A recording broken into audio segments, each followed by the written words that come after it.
Morning everybody, welcome to My Green Pets. I'm William Green.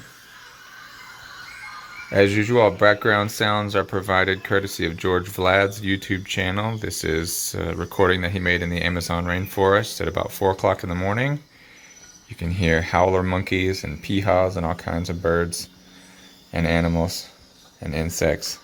And this is where most of these plants are from, the Amazon. Some of them come from Southeast Asia, but the vast majority of my orchids are Amazonian plants. So, without further ado, let's look and see what's going on this week.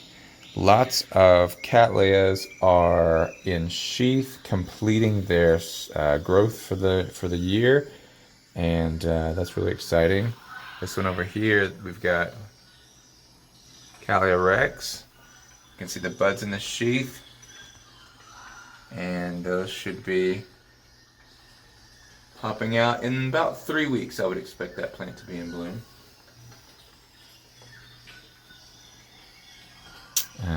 Got lots of sheaths around here, but not all the sheaths have buds in them. One plant that I missed last week actually is this one. This is Cattleya maxima. Cattleya maxima has 2 flower buds that were completely hidden until I spotted them last week. So that'll be wonderful. That's a cærulea version, so the flowers are like a pale steel blue color. Very, very nice. The Cattleya have not been watered since December. They're currently growing out their roots and their new growths. This one is the 3rd back bulb of a division that I made, so it has taken some time to get going, but it looks like this new little guy is growing out, and it looks like he even might have his first root pushing out. This one's the furthest along, but this is maybe as late as it's ever been that I haven't watered. Usually by mid-May I'm watering, but these guys just aren't far enough along yet for me to water. Cattleya seedlings are doing great. Got some of them mounted. See little roots there just growing all over the place.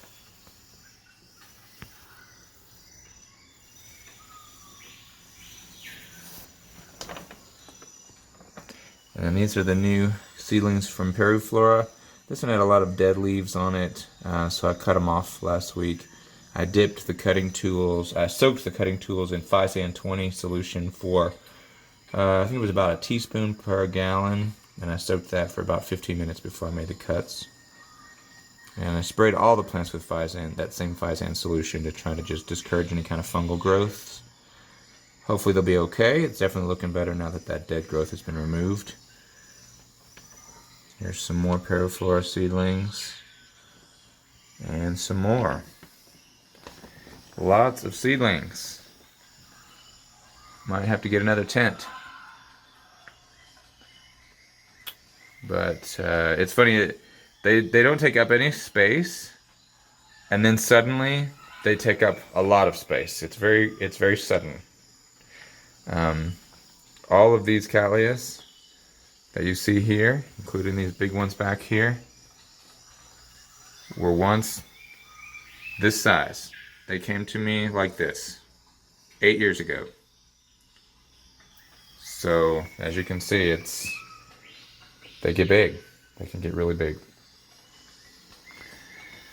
My Paphiopedilum Prime Child,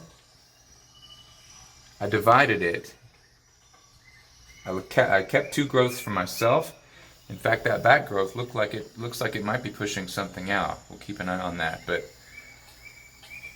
the other part of the plant I sent to the Huntington Botanical Garden, care of Brandon Tam. Hopefully they're going to. The tracking number says it arrived on Thursday. Haven't heard from them yet. Hopefully it arrived okay. They're going to pot it up, and I look forward to that plant being in their collection, and hopefully they can really give it the conditions to really grow big and beautiful. Unfortunately, I don't think here in the tent is the best place for it. I think I'm missing some important element. Probably just the frequency of watering that they need. But it's doing okay. This Cattleya rex also has flower buds in its sheath, but I wanted to look at the seed pod from last year. What do you notice? Split open. Now this is a little bit,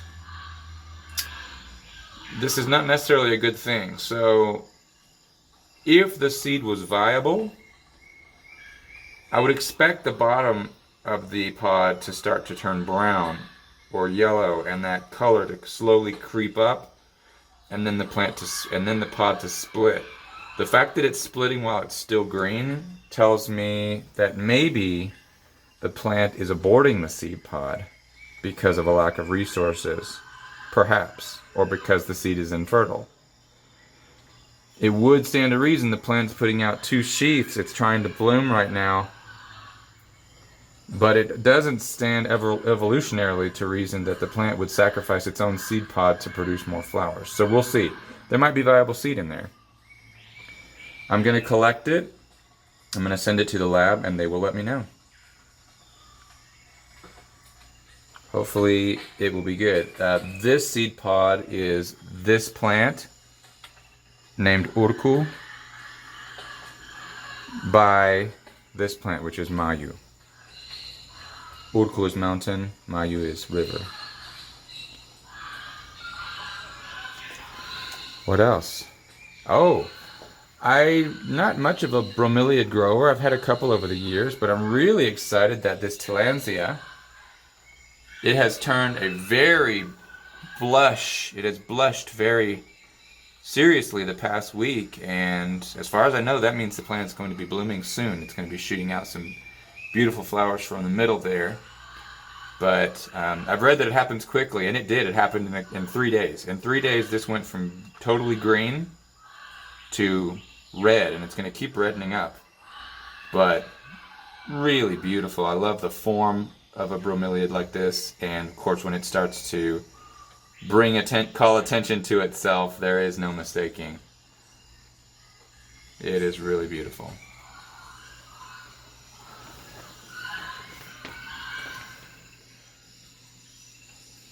Let's see, I have one more thing on my list, my to-do list for the collection, and that is to send off these Bulbophyllum Lovely Elizabeth divisions. I'm going to cut a piece, maybe a 2 or 3 bulb division. I'm going to send it to a laboratory here, a local laboratory. It's the Colorado University plant pathology lab, and hopefully they're going to be able to tell me, does this plant have some type of a fungal infection or not? I've got lots of divisions. They seem very healthy. The new growths look great. But it does have a red ring when the rhizome is cut, and that, I would like to be able to give these to others, sell them to others, but I can't do that if I think that the plant is infected, and I also probably don't want to keep them around in my collection too long if they're infected, but I don't want to get rid of them if they're okay. Let's see, Phalaenopsaurus down here is growing a new spike. This plant is a grocery store Phalaenopsis, but it's a great one, and it produces enormous white flowers. So I'm leaving it in the tent right now, but I think at some point I'm going to have to get it out because it's the opening, that I can get it out of the tent is only so big. And last time I tried to get this plant out of the tent, I broke the spike off. It was fully flowered with 9 flowers, and I broke it right off. So I would rather that not happen again. I'd like to enjoy the flowers. They lasted for 4 months last time this plant bloomed. 4 months, not too shabby. So I'd love to see that again.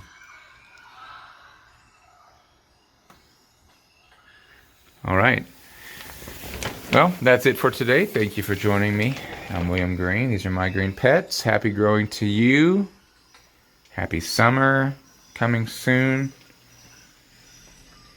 And take care.